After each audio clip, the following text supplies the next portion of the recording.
And now we enter a new phase. The arms race, the drive to refine mankind's designs. Silicon or lead, it's all the same.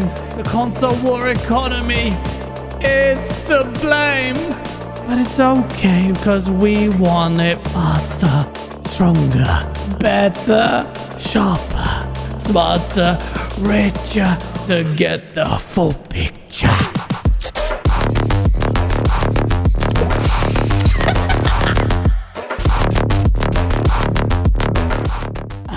So it's mid-gen refresh time. Sony adopts the same strategy it did with the PlayStation 4 Pro, being the first of the two competitors to take the leap forward. But this gen, things are a little different. This time, it will be PlayStation taking the power crown away from its competitor, the Xbox Series X, the most powerful console. But is it a smart move?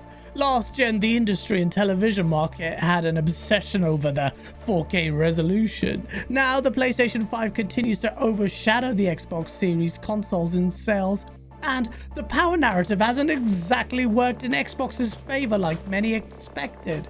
Third-party developers still prioritize the PS5 over the Xbox when it comes to development. Sony's continued dominance in this space doesn't require another mid-gen console at all, so why is it doing this? What is the grand plan? Is it really just to extract a little bit more money from a small group of dedicated gamers?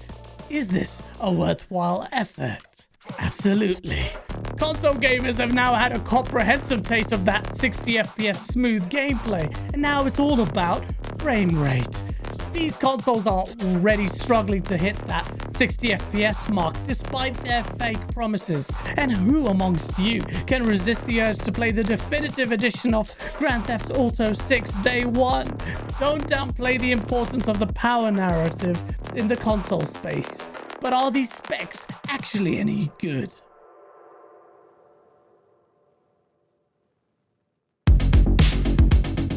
So how powerful is this thing? Courtesy of Tom Henderson, we can be quite confident that not only is the PlayStation 5 Pro real, but also have confirmation regarding its specifications. The initial set of specs look very impressive, boasting a 28% increase in system memory over the standard PlayStation 5. The GPU has also had a big upgrade, rendering at 45% faster and apparently 2 to 3 times better ray tracing, for those that care. A lot of people are misconstruing the 33.5 teraflop number, and I'm sure we're all wary of the importance of the teraflop metric now, as Mark Cerny all those years ago in his evil wisdom alluded to, which some, including me, initially scoffed at. But the big additions that onlookers are really keeping an eye on are the PlayStation Spectral Super Resolution Upscaling, or PSSR for short, and an AI accelerator. This should lead to some very interesting results.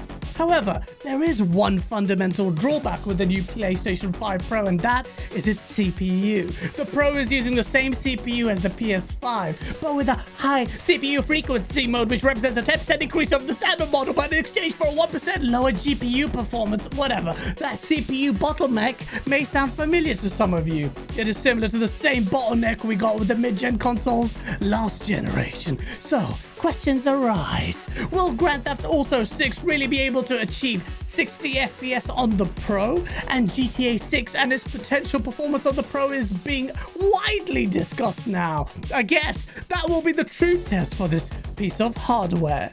But what does that mean for the competition?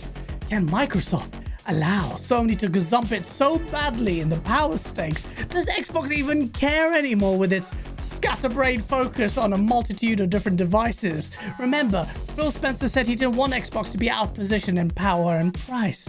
We only appear to get hollow lip service when it comes to Xbox's commitment to consoles. But Sarah Bond did say the following regarding the next generation of Xbox consoles. And we got more to come. There's some exciting stuff coming out in hardware that we're going to share this holiday. And we're also invested in the next generation roadmap.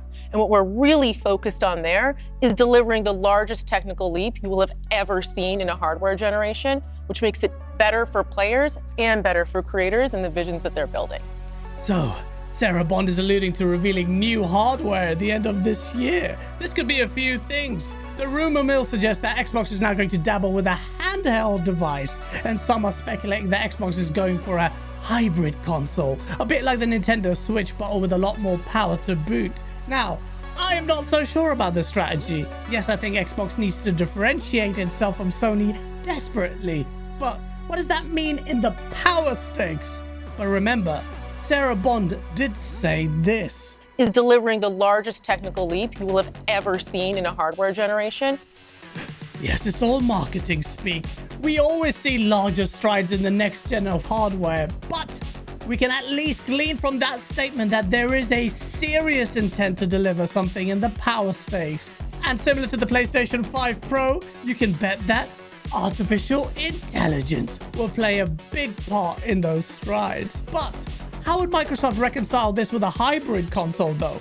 It all remains to be seen. But what I find very tantalizing is the prospect of Xbox completely doing away with the mid-gen console this generation altogether and getting a head start in the next generation much earlier than the PlayStation 5. Releasing the next-gen console 1 year or if possible 2 years before the PlayStation 6 would be a welcome change in pace in the console war if it still exists. Even an early announcement of this would take the wind out of the sails of PlayStation's mid-gen console and would serve to add some really good ammo in the console war space.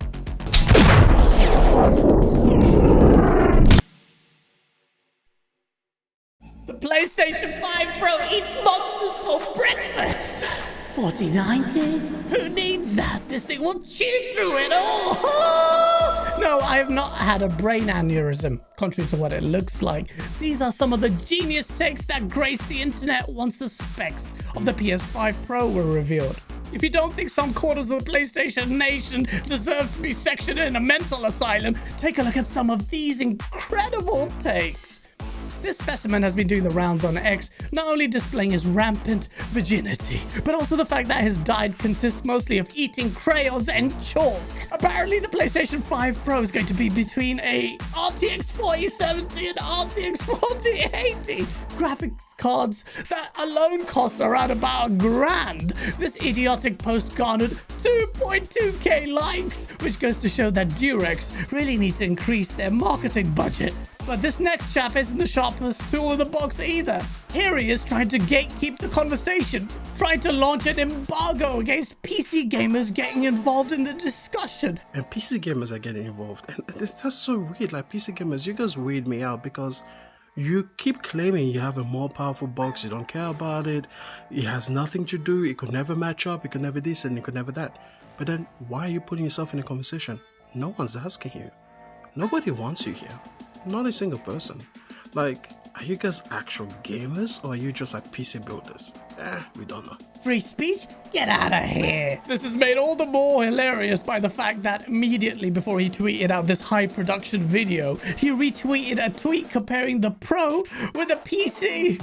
These lemmings can't help themselves. Like this next guy who went into hiding for half a year only to re-emerge over the news of the Xbox titles coming to PlayStation. His primary weapon of choice? Verbal diarrhea, as you can observe here. He thinks he's doing something here by vomiting words like modular hardware perspective and saying that the PlayStation 5 Pro will be market disruptive. Really? It's not a coincidence that later on, the head of the human centipede he stitched his mouth to, Reforged Gaming, also has a similar title on his stream. Xbox fans and PC Master Race gamers are just jealous. It's certainly hard not to notice that the trend of hardcore PC guys to consistently speak negatively about anything that PlayStation does. Are you interested in getting a PlayStation 5 Pro? Do you think it will be market disruptive?